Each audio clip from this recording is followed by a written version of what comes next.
Shalom saudara-saudara yang dikasihi oleh Tuhan.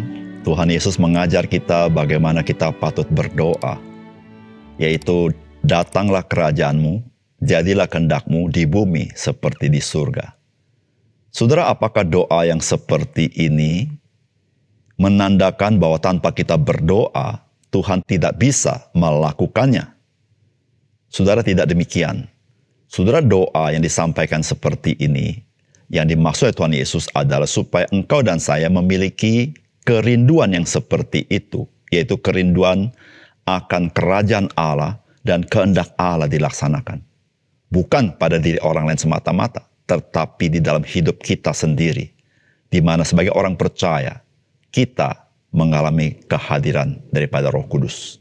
Salam jumpa dalam program Tuhan adalah Gembalaku. Saudara, Tuhan pasti menggenapi seluruh rancangan dan rencananya dengan caranya sendiri. Dan tidak seorang pun yang dapat menahan dan menggagalkannya. Bahkan saudara, ia dapat memakai kejahatan dan permusuhan dunia kepada Injil untuk menggenapi rancangan dan rencananya. Saudara, Tuhan Yesus berjanji bahwa ia menyertai orang-orang percaya sampai kepada kesudahannya. Saudara, hal ini termasuk di dalamnya bagaimana ia memimpin orang-orang percaya kemana mereka pergi dan di mana mereka berada, bukan sebagai sebuah kebetulan, melainkan ada pimpinan Kristus. Bukan itu saja, saudara. Ada berkat dan kuasa Kristus yang hadir dan menyertai orang-orang percaya dimanapun kita berada. Saudara, mari kita membaca Mika pasal 5 ayat 6-14. Maka sisa-sisa Yakub akan ada di tengah-tengah banyak bangsa seperti embun daripada Tuhan, seperti dirus hujan ke atas tumbuh-tumbuhan yang tidak menanti-nantikan orang dan tidak mengharap-harapkan anak manusia. Maka sisa-sisa Yakub akan ada di antara suku-suku bangsa di tengah-tengah banyak bangsa seperti singa di antara binatang-binatang hutan, seperti singa muda di antara kawanan kambing domba. Kemanapun ia pergi, maka ia membanting dan menerkam serta tidak ada yang melepaskan. Tanganmu akan diangkat melawan para lawanmu dan semua musuhmu akan dilenyapkan. Maka akan terjadi pada waktu itu, demikianlah firman Tuhan, aku akan melenyapkan kudamu dari tengah-tengahmu dan akan membinasakan keretamu. Aku akan melenyapkan kota-kota negerimu dan akan meruntuhkan segala kubumu. Aku akan melenyapkan alat-alat sihir dari tanganmu dan tukang-tukang peramal tidak akan ada lagi padamu. Aku akan melenyapkan patung-patungmu dan tugu-tugu berhalamu dari tengah-tengahmu, maka engkau tidak akan lagi sujud menyembah kepada buatan tanganmu. Aku akan menyentakkan tiang-tiang berhalamu dari tengah-tengahmu dan akan memunahkan berhalamu. Aku akan membalas dendam dengan murka dan kehangatan amarah kepada bangsa-bangsa yang tidak mau mendengarkan. Saudara yang dikasihi oleh Tuhan, apa yang kita baca dari firman Tuhan ini berbicara tentang bagaimana Tuhan bekerja. Saudara, kalau kita membaca kitab Perjanjian Lama, maka kita melihat Tuhan bekerja secara konsisten di tengah-tengah dunia ini melalui umatnya. Saudara, apa yang disampaikan oleh Mika adalah sesuatu yang bersifat akan datang.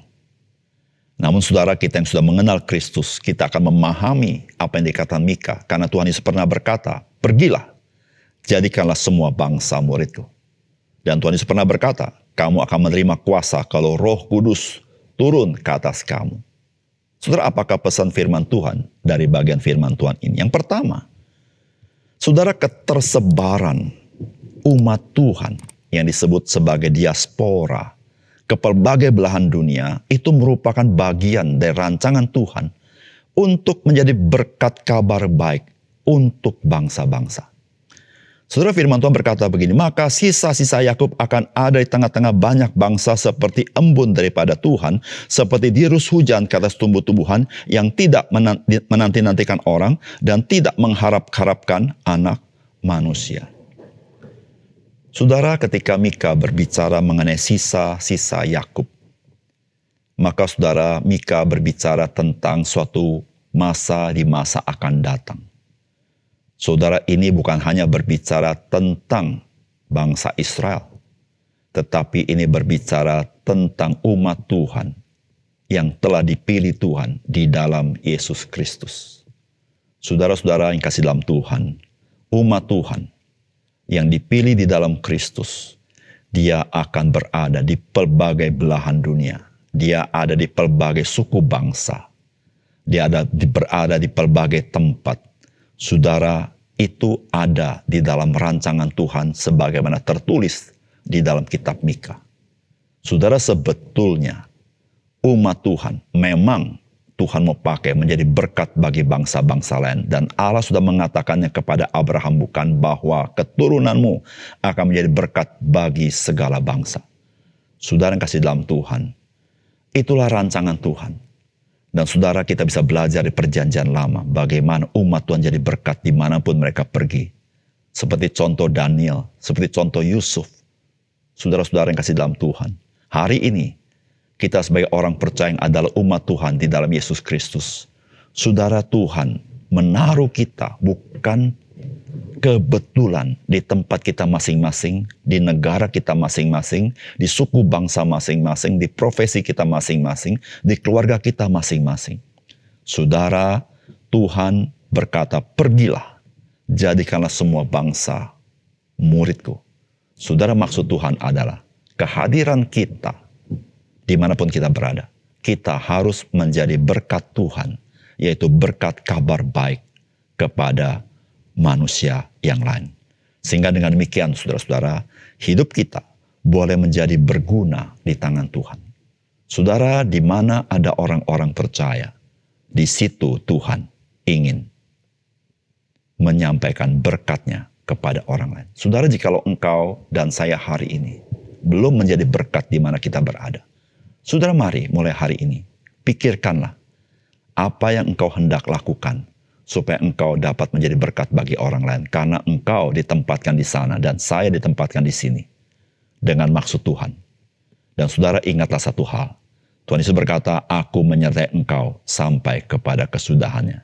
Saudara, mari kita alami penyertaan Tuhan dengan kita mengikuti kehendak Tuhan, melakukan misi Tuhan. Saudara, di situ kita mengalami akan kebaikan Tuhan.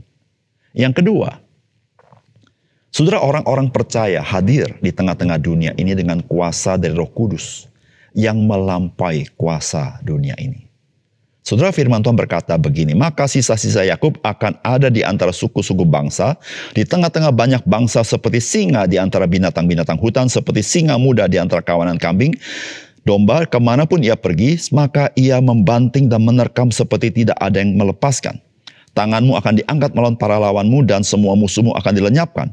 Maka akan terjadi pada waktu itu demikianlah firman Tuhan. Aku akan melenyapkan kudamu dari tengah-tengahmu dan akan membinasakan keretamu. Aku akan melenyapkan kota-kota negerimu dan akan meruntuhkan segala kubumu.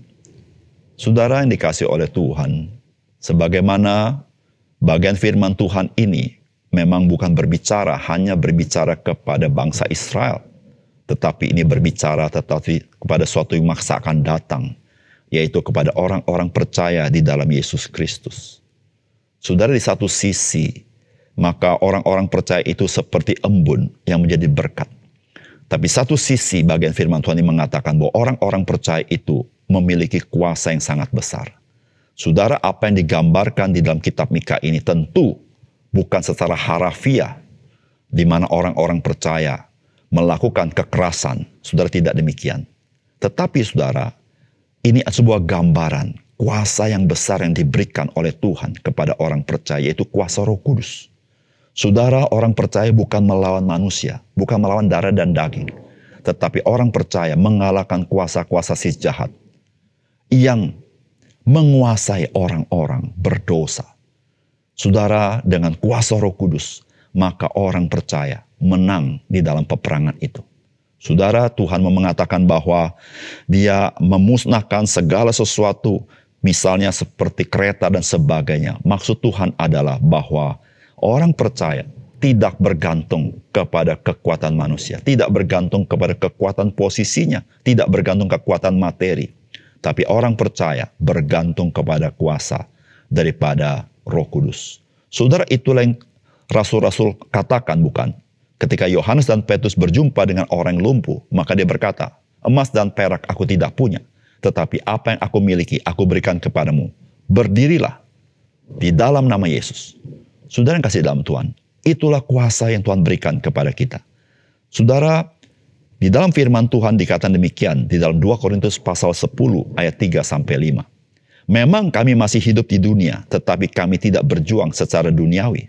Karena senjata kami dalam perjuangan bukanlah senjata duniawi, melainkan senjata yang diperlengkapi dengan kuasa Allah, yang sanggup untuk meruntuhkan benteng-benteng. Kami mematahkan setiap siasat orang dan merubuhkan setiap kubu yang dibangun oleh keangkuhan manusia untuk menentang pengenalan akan Allah. Kami menawan segala pikiran dan menaklukkannya kepada Kristus. Saudara, inilah kenyataan dari apa yang dikatakan oleh Mika, yaitu peperangan rohani yang dialami oleh orang percaya, dan orang percaya mengalami kemenangan karena orang percaya memiliki kuasa Roh Kudus yang sanggup meruntuhkan setiap benteng-benteng. Saudara, itulah yang Tuhan percayakan kepada kita. Itu yang Tuhan katakan kepada murid-muridnya. Ketika Roh Kudus turun ke atas kamu, kamu akan menerima kuasa ilahi itu. Saudara, kita sudah menerimanya, saudara. Saudara, bagaimana? Apakah kita sadar kita adalah orang yang dipercayakan untuk memenangkan peperangan rohani ini? Ataukah kita berdiam diri saja? Saudara, peperangan rohani hanya dapat dilakukan ketika kita mulai memberitakan kabar baik dan kita menyaksikan bagaimana Tuhan adalah Tuhan yang menang, yang mengalahkan segala sesuatu. Tidak ada yang dapat menahan dia. Saudara, oleh karena itu, saudara yang kasih dalam Tuhan, marilah kita hidup di dalam kuasa Roh Kudus. Marilah kita hidup di penuh Roh Kudus. Di situ kita mengalami kuasanya. Saudara, jangan kita hidup seperti dunia ini. Karena ketika kita hidup seperti dunia ini, kita menjadi orang yang kalah dan lemah. Tetapi orang yang hidup di dalam kuasa Roh Kudus, dia menjadi orang yang kuat untuk menghadapi dunia ini dan untuk menjadi berkat Injil bagi banyak orang. Mari kita berdoa. Bapa surga, terima kasih untuk janji Tuhan yang begitu indah yang Tuhan berikan kepada kami. Bahwa kami berada di posisi kami masing-masing ada dalam rencana Tuhan. Bahkan di dalam kitab Mika sudah dikatakan, biarlah Tuhan kami bisa berfungsi sebagai garam dan terang. Dan bersyukur, dimanapun kami ada, Tuhan ingin kami menjadi embun, jadi berkat. Tapi Tuhan memberikan kami kuasa Roh Kudus, sehingga kami bisa memenangkan peperangan rohani ini. Dan boleh merebut orang-orang yang Tuhan sudah pilih untuk diselamatkan. Terima kasih Tuhan. Dalam nama Tuhan Yesus kami berdoa. Amin.